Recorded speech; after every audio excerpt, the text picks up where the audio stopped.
What is up, everybody? And today in this tutorial we're going to do this little horror plot in overcoating / candy coat. You can see him out here on my test spoon. We're going to make this little guy look pretty great. Now, first thing that we want to make sure that we do is have all of our pieces that we're going to be working on cut out, sanded down, nub marks removed, mold lines removed, and we want to make sure our surface is nice and smooth.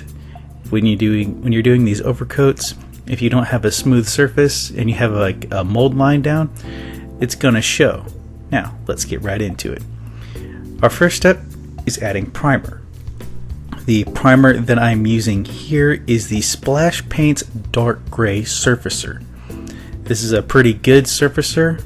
I've never worked with the Tamiya one, so I can't really say anything too much about that. But from what I've worked with on this one so far, it's pretty great. Now, we want to make sure that we're doing a nice even coat over the entire surface. We want to make sure that we're not filling in too much in one area and not enough in another. We want to make sure everything is nice and even in one solid tone.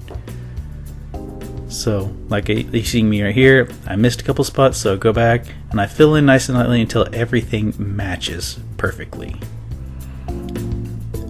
You also want to be sure to get the undersides of these parts too, because when you start looking at these at odd angles and you don't get these, it'll definitely show up. Like you see here, I'm doing another coat just to make sure everything is nice and even.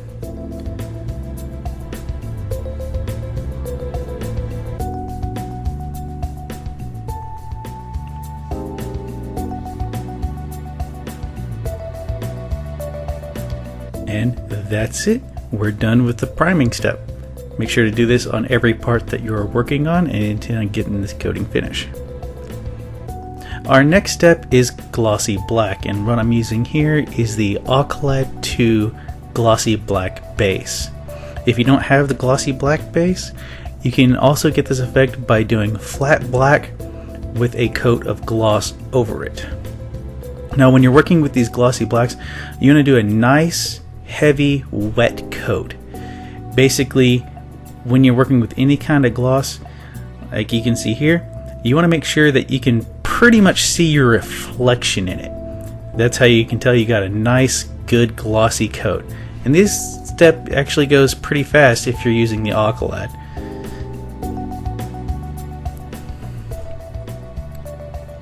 Again, make sure you get all those undersides, and there you go. You can see you got some reflection of the light, and in certain angles you can actually see my camera.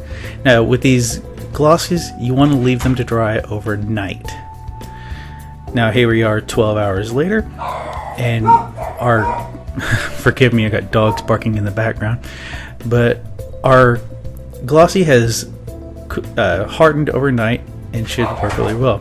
Our next step is our metallic layer. So right here I'm using the Tamiya gold leaf. You can also use chrome or other metallics. Now, the problem I have with this gold leaf is it likes to separate, so we get this handy tool. This is the Badger paint mixer. Again, another thing that you don't need, but it makes the job a lot easier. You just stick it in, turn it on, and let it do its thing and get your paint nice and mixed up. You do this for about a minute. I did this for about 30 seconds or so. I mean, when you have it going on full blast, it does a really good job at mixing the paint. As you can see right here, that paint is no longer separated. Everything is looking good. Now, the next thing we need to do with this gold leaf is we need to put it in our little tray here, or our disposable cup, to mix it with thinner. Because this gold leaf is actually really thick. I think right here I have a little bit of trouble just getting some of the excess out. This is some really thick paint, as with most unthinned Tamiya paints. So we need to go in here with the Tamiya X20A thinner for acrylics.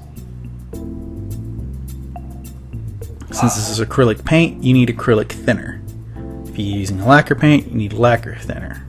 Unless you have a paint that's pre-thinned for an airbrush, then you don't need to worry about it.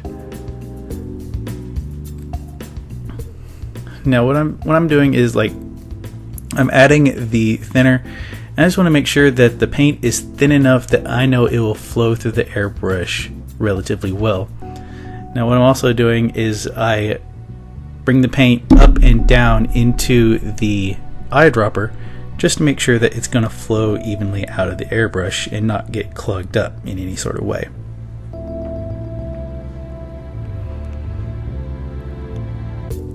And again, you want to sit and you want to actually mix your paints for about between 30 seconds to a minute. And here I actually needed to add a little bit more thinner. That just tells you how thick this paint really is. I haven't had this issue with the other paints. It's just mainly their metallics are really thick. But once we get it all mixed up and thinned out, we're ready to put it into our airbrush and get it spraying on our piece.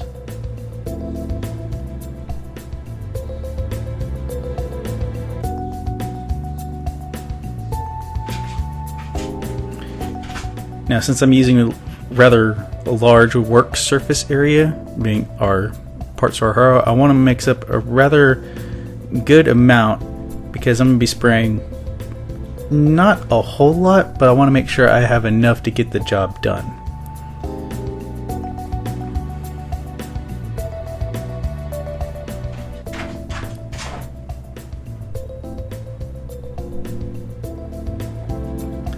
Just giving it a quick little test spray, make sure everything's good, and now we have our gold leaf ready to be put onto our haro. Now, as you can see right here, I'm not doing a heavy coat with this. I'm going relatively light.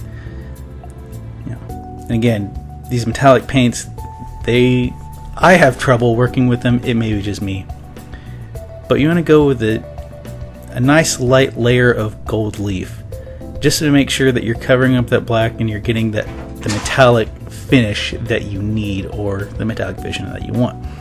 Now this, you can go a little bit heavier or you can go a little bit lighter. It's honestly all up to you. But again, you want to make sure that everything is nice and even. You're not focusing too much on one area, and nice smooth application across the board. That's what you're going for, especially with these candy and overcoating finishes. You want to make sure everything is as smooth as you can get it. You don't want to go too hard and get that orange peel effect or whatnot.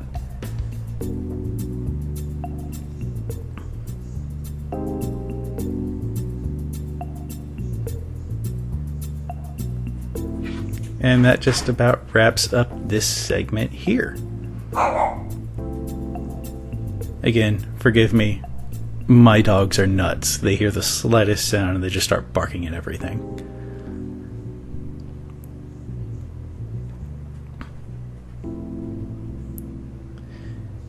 And here we have our finished piece of haro. Nice smooth application, the gold looks great. And now we move on to our next step. Now our next step in these layers is we want to add a gloss layer. So I'm using the Tamiya gloss. This is a pretty good gloss, I find, and you do want to thin these. I made the mistake of not thinning it, and it was really hard to get through my airbrush. So in my future applications, always make sure you thin down Tamiya gloss. But in the typical fashion, when you're doing these overcoats, it always goes primer, black, gloss, metallic, gloss, color, gloss. That's the formula that you want to go with. And again, with our glossy black, with these, you want to do a nice heavy layer. If you go too thin on the gloss, it can actually look cloudy, and you don't want that. So you want to go with a nice wet coat, making sure that again, you don't want anything to look cloudy. Everything's nice, even and smooth. And right here, I'm going like full blast on my airbrush, so we get that nice metallic shine. And you want to leave it sit for another hour. Now our next step is adding the clear color. So here I'm using the Tamiya X25 Clear Green. And again, with these, you want to thin down these Tamiya paints. They're pretty thick, but they're pretty excellent paints to work with. Now for these Tamiya paints, you know, again, thin them down. This is like my third time using them, and so far I've really liked the results that I've gotten.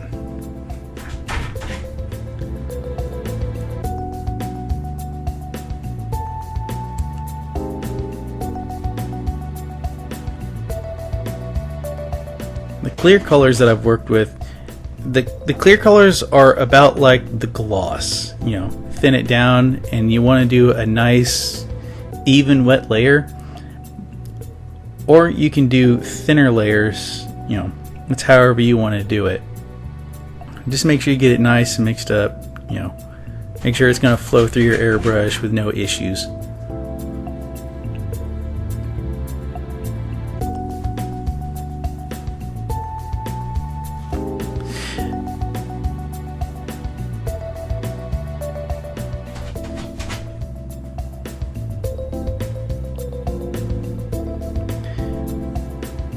And now, when applying these, typically you want to go in a nice thin layer. I messed up here, so I actually went relatively heavy with this, so it turned out darker. Like, the green is still clear. It's not going to mess up that gold at all. That gold's still going to shine through and make it look like $1,000,000. But, like right here, I probably could have just added just 2 more quick thin layers, but I was getting like this cloudy effect, and I was still in the mindset of like, well, I gotta make it you know, reflective and really shiny, and I don't want anything to look cloudy, which is not the case. Once you go over this clear with a gloss layer, it'll look perfectly fine. Like, it'll clear up a lot of that cloudiness that you have. But again, I messed up. I went a little dark on it, so it didn't turn out like that yellowish, like golden green that I was going for with the test spoon. This turned it out like a metallic jade, which in itself looks pretty good. But again, you gotta think about how you want this to look. You know, if you want it that more metallic to shine through, you'll go thinner. If you want just that color to be clear, you know, go with a few extra coats. But I was going for, you know, high shine metallic, you know, making it look all good and whatnot. Now here I'm just doing a little bit of touch-up work. I was seeing areas that around the edges of these haros is kind of hard to get, and I want to make sure that it was all like super shiny and super reflective.